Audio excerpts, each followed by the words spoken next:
maayar ku-xigeenka madaxa caafimaadka xubno ka tirsan golaha deegaanka degmada Xudun ee gobolka Sool ayaa si wada jira u daahfuray xarunta xanuunka COVID-19 oo ka kooban 2 qaybood shaybaadh iyo karantiin.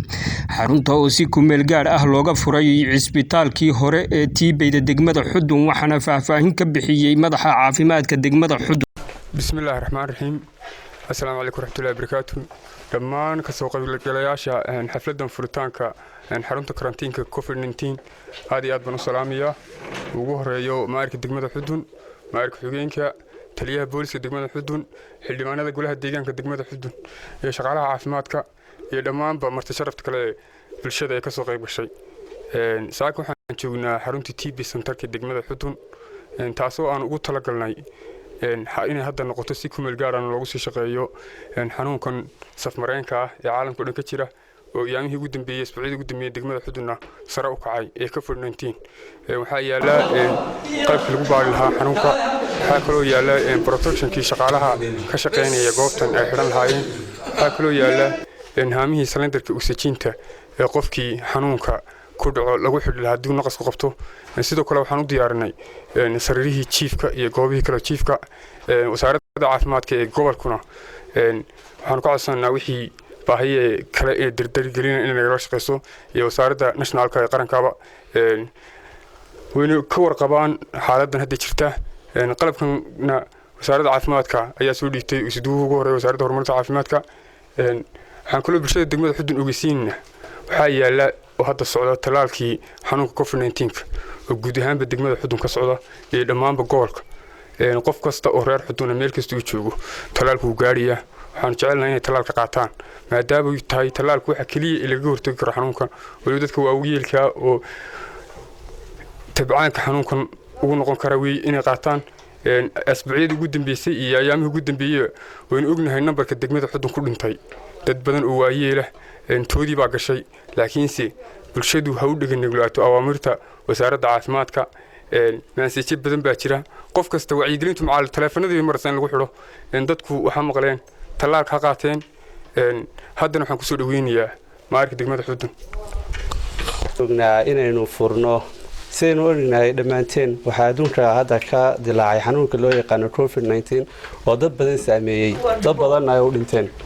sidaas daraaddeed saaka waxaan rabnaa inaan magaalada Xudun degmada Xudun laga bilaabo screeningkii ama baadhistii COVID-19 maadaama hadda isbuucii ugu dambeeyay dad badanna laga soo sheegay COVID-19 oo u dhinteen qaar badanna ay qabaan. waxaan saaka joognaa qaybta Tiibeyda ee degmada oo halka loo diyaariyay inta xanuunka loola tacaalayo COVID-19 inuu si ahaato goob loola tacaalo. waxaa inoo yaala hadda la keenay qaybta oksijiinada oo ah kuwii salindariska loo dadka loola tacaalayay. waxaa yaala sariirihii iyo dhammaan agabkii looga shaqeyn lahaa dadka haddii xanuunkaasi uu ku dhaco. insha Allah waxaan rajeynayaa in dadka reer Xudun ka faa'iideysan doonaan inta ay baaristu ay ka socoto degmada ayna la joogaan tiimka caafimaadka ee sameynaya baarista. waxaan joognaa xaruntii TB-da waxaanu keenay oo xagga gobolka Laascaanood aanu ka keenay qalabkii lagu baari lahaa xanuunka safmarka ee COVID-19 wasaaka waanu daahfuray. shaqaduna saaka noo bilaabmaysa haddii Allah idinka ka dhigo. waxaanu leenahay bulshada reer Xudun ka faa'iideysta talaalka iyo baaritaankaba waa inaad ka faa'iideysataan. waxaa loogu tag waxa yaala jiifkii sariiraha waxa yaala oxygen-tii waxa yaala qalabkii wax lagu baari lahaa. qofka matalan xanuunka laga helay halka la dhigayaa lagu karantiimaynayaa oxygen-tana loogu xidhayaa. waxaan leenahay bulshada reer Xudun ha laga faa'iideysto xanuunka ilaah baa wax badbaadiyay si looga badbaado. waxaan aad ugu faraxsanahay bulshooyintan ka soo qayb gashay xafladan lagu furayo saaka cudurkan dilaaga COVID-19.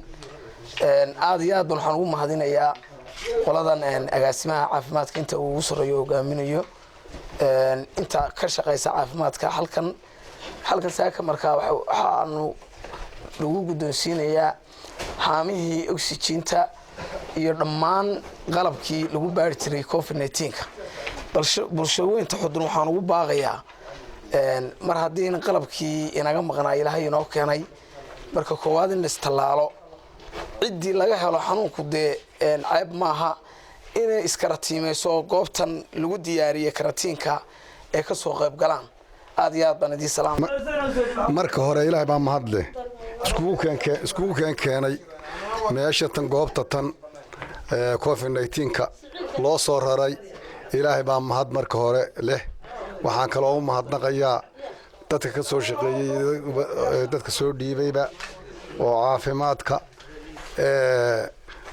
anigoo ka mid ah odayaasha degmada Xudun aad iyo aad baan idin salaamayaa wixii ka soo shaqeeyay wixii soo dhiibayba Xudun ee isugu tibi halkan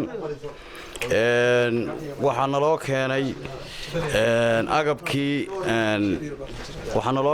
agabkii COVID-19ka qalabkii COVID-19ka oxygentii baaritaankii waanu la wareegnay halkan aanu joognana waa goobtii tiimbeyda waxaanu si kumeel gaara looga dhigay in bukaanada COVID-19ka lagu daryeelo haddii rabiidankeeda leeyahay ilaahay baa marka hore mahad leh isugu keenay goobtan marka labaad waxaan u mahad celinayaa bahda caafimaadka ee degmada Xudun oo baryahanba aad iyo aad uga shaqeynaysay xanuunkan COVID-19 haday wacyigelin tahay iyo haday tahay talaalba saakana ku dafurtay halkan oo ahayd xaruntii tiibishada bukaan jiifka COVID-19 in wixii laga helay ee markaa xanuunka u jiifsada in halkan lagu xanaaneeyo aad iyo aadna bulshada waxaan leeyahay ku nool degmada Xudun loo dhaga nuglaado xanuunkaas dilaaga ee khatarta ee dawadiisii la keenay in talaalkiisa la qaato وعبد الله محمد كارشي عبد الله أسد في قرن كسومالي لان دقمد حدن